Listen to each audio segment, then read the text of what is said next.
Let's look at the example image to video shown here. Woman wears sunglasses and smiles. It is amazing how WAN even creates new frames, not just moving existing frames. Look at how it creates the sunglass and her hands into the frames. WAN is known for its strong prompt adherence, as we can see in this example prompt and the video it generated. I've been experimenting with WAN again on my 8GB VRAM GPU, trying hard to avoid running out of memory and crashing.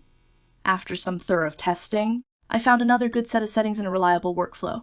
4K resolution video generation on an 8GB VRAM GPU RTX 4060. Yes, it is possible if you follow the instructions in this video. Here we load an image generated by PicLumen at a resolution of 34:768. The prompt used is a woman holding a box in a dimly lit room with a burning candle. The camera slowly zooms out. It's known that WAN doesn't fully follow camera movement instructions yet, but we'll test it anyway to see how well it performs. The generated video will likely struggle with the camera prompt, but let's see the results. The resolution is 1024, which is the size we normally generate flux images. Making it 1024, we maintain the resolution and quality of the image. The first generated video runs at 16 FPS, making it look stuttery and not smooth.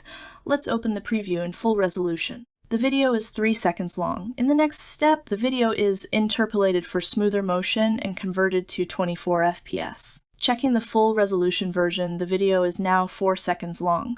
Next is the 40K upscale workflow, which is fast and efficient with a model-based upscaler.